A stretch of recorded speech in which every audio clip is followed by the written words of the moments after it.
여러분들이 직무 해결 논술이나 PT 발표 문안을 작성할 때 이와 같은 도식화된 이미지를 보여주면서 내용을 설명하면 아주 좋은 평가를 받을 수 있죠.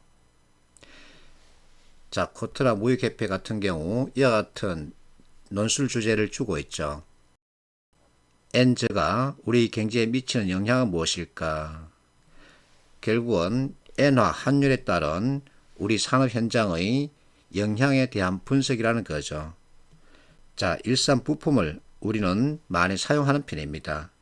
이 부품을 사용해서는 완제품을 일본에다 수출하기도 하죠. 그러면 이것은 수입이 되는 것이고 이것은 수출이죠. 그래서 수입과 수출 이 두 가지 측면에서 내용을 살펴보는데 앞서 익혔듯이 이와 같은 2x2 매트릭스를 활용하면 상대방이 이해하기 쉽죠. 그러면 설득력도 높아집니다. 이와 같은 연습을 꼭 해볼 필요가 있죠. 그래서 내가 여러분에게 연습 문제를 이와 같이 주고 있습니다.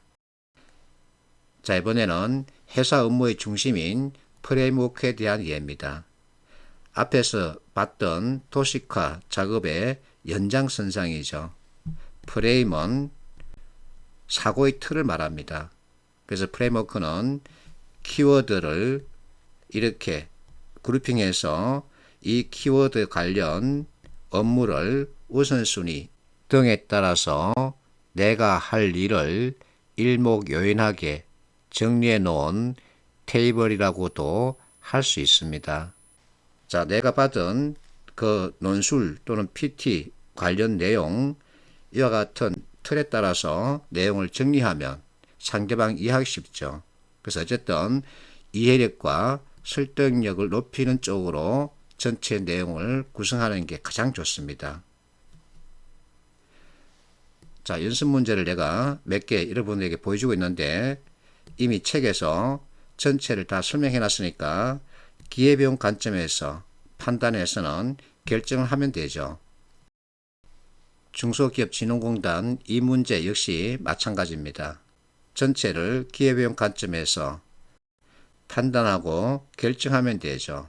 그러면 이와 같은 발표 문안을 도식화에 따라서 작성한 후 간단하게 설명하면 되죠. 이렇게 하면 아주 좋은 점수를 받을 수 있습니다.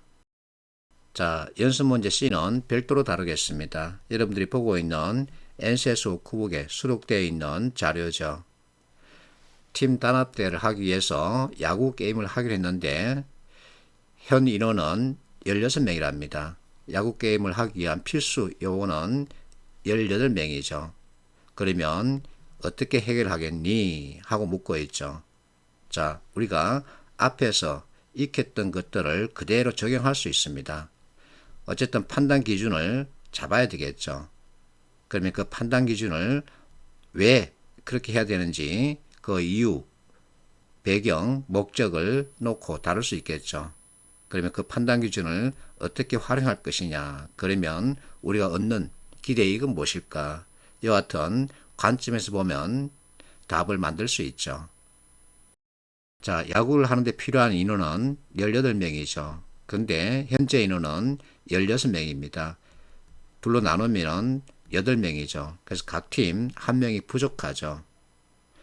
그러면 생각을 뒤집어 보는 겁니다. 자, 전체 인원이 14명이라는 가정에서 두 팀 나누면 각 팀은 7명이죠. 자, 전체 인원 16명 가운데 노약자가 분명하게 있다고 가정을 해보는 겁니다. 그러면 부장하고 그리고 아주 몸이 약한 사람 한 사람 이렇게 잡아보는 거죠. 이 두 사람은 정상적인 게임을 하기 힘드니까 고정 배치하는 겁니다. 그래서 7명 더하기 7명 여기에도 2명 투입하고 여기에도 2명 고정 투입하는 거죠. 자, 그러면 리스크 관점에서 전체를 볼 수 있습니다. 어쨌든 노약자이기 때문에 힘이 들지 않는 그리고 위험도가 가장 낮은 자리에 배치해야 되겠죠.